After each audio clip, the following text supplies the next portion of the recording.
El servicio típico enseña importantes verdades respecto a la expiación. Se aceptaba un sustituto en lugar del pecador, pero la sangre de la víctima no borraba el pecado, solo proveía un medio para transferirlo al santuario. Con la ofrenda de sangre, el pecador reconocía la autoridad de la ley, confesaba su culpa y expresaba su deseo de ser perdonado mediante la fe en un Redentor por venir, pero no estaba aún enteramente libre de la condenación de la ley. Jesus is coming soon. Maranatha, Christ is coming. Bienvenidos a las perlas escogidas de los testimonios, donde hallarás gemas de la verdad que aún ha de descubrir todavía el investigador ferviente. Hoy presentamos ofrendas por el pecado, ya que salvación se escribe con sangre. Sin derramamiento de sangre no hay perdón. Hola, ¿qué tal, queridos amigos y hermanos? Dios les bendiga rica y poderosamente en este maravilloso estudio que vamos a realizar y referente al tema en cuestión, ofrendas por el pecado. Quizás para muchos ha sido un misterio el que se necesitaran tantas ofrendas de sacrificio en la antigua dispensación, el por qué tantas víctimas sangrantes fueron llevadas al altar.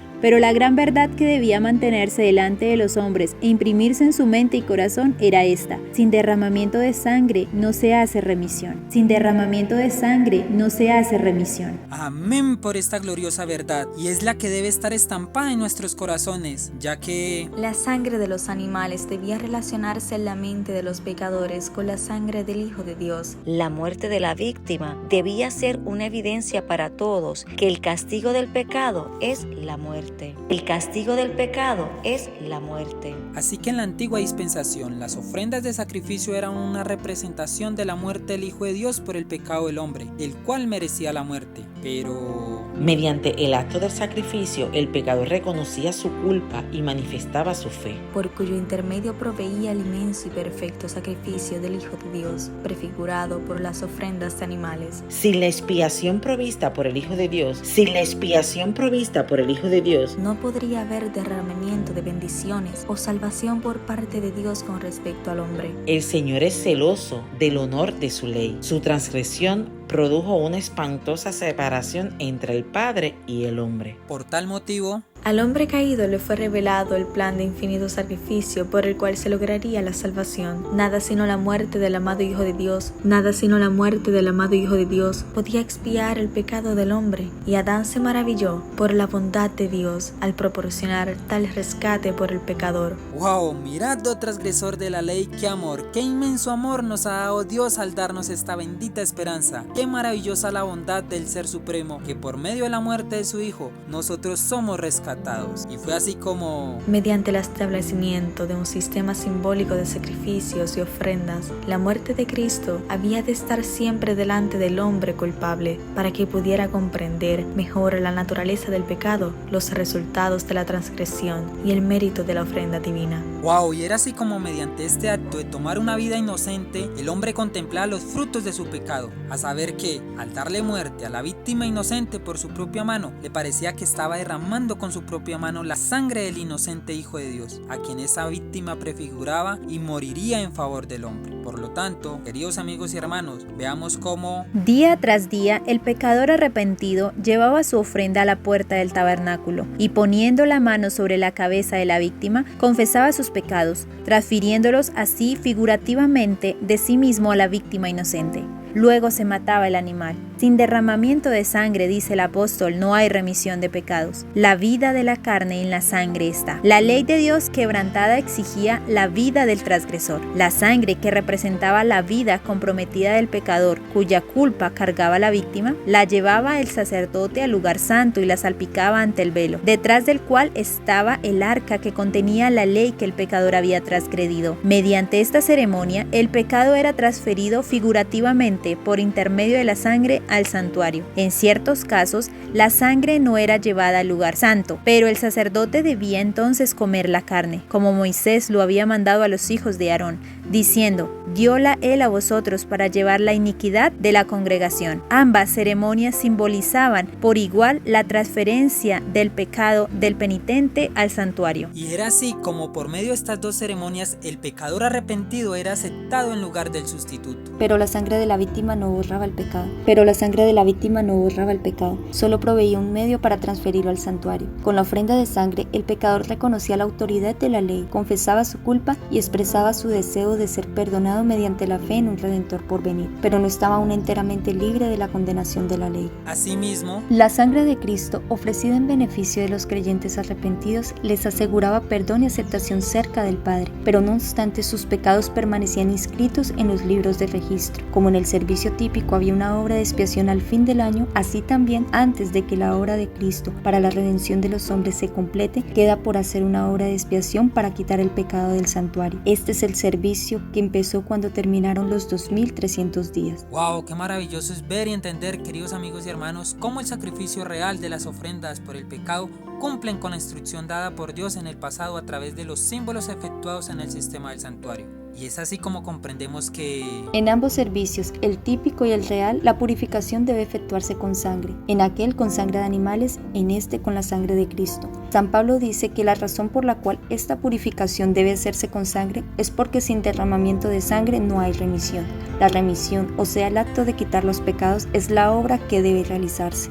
Amén, y es precisamente esta la obra que Cristo está haciendo en el santuario celestial ahora mismo, presentándose ante Dios el Padre y exclamando ante el altar de su trono donde está la ley: mi sangre, Padre, mi sangre, por este pecador arrepentido yo morí. Y es así como la sangre del Hijo de Dios cae sobre el propiciatorio y ofrece al transgresor de la ley arrepentido el perdón por los pecados confesados. Y es así como comprendemos que Cristo mezcla su propia justicia con la confesión del pecador arrepentido y creyente, para que la oración del hombre caído pueda ascender como incienso fragante delante del Padre y sea impartida la gracia de Dios al alma creyente. Así es como Cristo ofrece su sangre ante el Padre en beneficio de los pecadores, y así es como presenta ante Él, además, junto con el precioso perfume de su propia justicia, las oraciones de los creyentes arrepentidos. amén, gloria a Dios. Por tal motivo, Fije el pecador arrepentido sus ojos en el Cordero de Dios que quita el pecado del mundo. Fije el pecador arrepentido sus ojos en el Cordero de Dios que quita el pecado del mundo.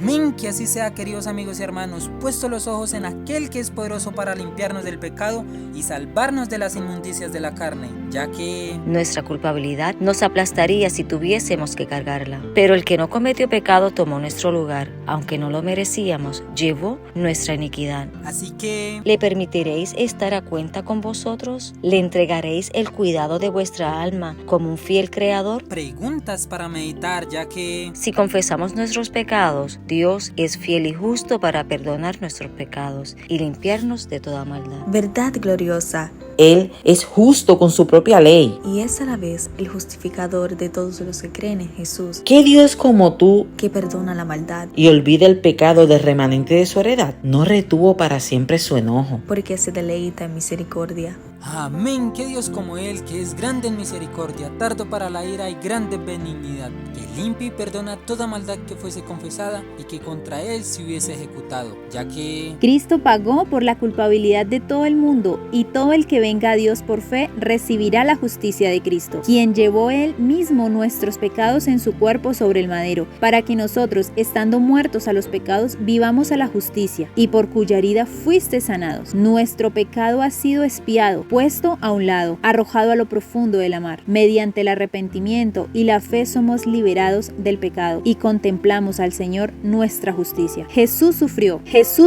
el justo por el injusto, así que Venid pues, y vivamos a la luz de su rostro, y oremos como David. Purifícame con hisopo, y seré limpio. Lávame, y seré más blanco que la nieve. Aplicad por fe la sangre de Cristo a vuestro corazón, pues solo eso puede hacerlos más blancos que la nieve. ya que El perdón, la reconciliación con Dios no nos llegan como recompensa de nuestras obras, ni se otorgan por méritos de hombres pecaminosos, sino que son una dádiva que se nos concede a causa de la justicia inmaculada de Cristo. amén, gloria a Dios, porque por gracia sois perdonados por medio de la fe, y esto no de vosotros, pues es don de Dios. Demos honor y gloria a Dios el Padre y a su amado Hijo por la obra que Él hace en nosotros y por nosotros. Y para concluir este maravilloso tema sobre las ofrendas por el pecado, hemos de entender que El perdón de Dios no es solamente un acto judicial por el cual nos libra de la condenación, No es solo el perdón por el pecado, es también una redención del pecado, es la efusión del amor redentor que transforma el corazón. David tenía el verdadero concepto del perdón cuando oró. Crea en mí, oh Dios, un corazón limpio y renueva un espíritu recto dentro de mí. También dijo: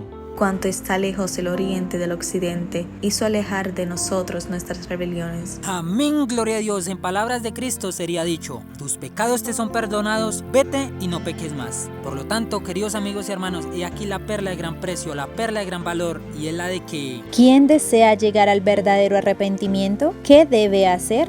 Debe ir a Jesús tal como es, sin demora. Debe creer que la palabra de Cristo es verdadera y, creyendo en la promesa, pedir para que reciba. Cuando un sincero deseo mueve a los hombres a orar, no orarán en vano. El Señor cumplirá su palabra y dará el Espíritu Santo para inducir al arrepentimiento con Dios y la fe en nuestro Señor Jesucristo. El pecador orará, velará y se apartará de sus pecados, haciendo manifiesta su sinceridad por el vigor de su esfuerzo para obedecer los mandamientos de Dios. Mezclará fe con la oración y no solo creerá en los preceptos de la ley, sino que los obedecerá. Se declarará del lado de Cristo en esta controversia. Renunciará a todos los hábitos y compañías que tiendan a desviar de Dios el corazón. ¿Quién está dispuesto para permitir esta obra en su corazón? Ya que... Nuestro Dios es un Dios celoso y requiere que le adoremos en espíritu y en verdad, en la hermosura de la santidad. El salmista dice: Si en mi corazón hubiese yo mirado a la iniquidad, el Señor no me oyera. como obreros, debemos prestar atención a nuestros caminos. Si el salmista no podría haber sido oído si en su corazón hubiese mirado la iniquidad, ¿Cómo pueden ser oídas las oraciones de los hombres ahora? ¿Cómo pueden ser oídas las oraciones de los hombres ahora? Mientras conservan la iniquidad. Os dejamos esta pregunta para reflexionar. Dios les bendiga rica y poderosamente, y estas han sido las perlas escogidas de los testimonios. Un feliz y gozoso santo sábado y un bendecido comienzo de semana. Nos vemos en un próximo programa.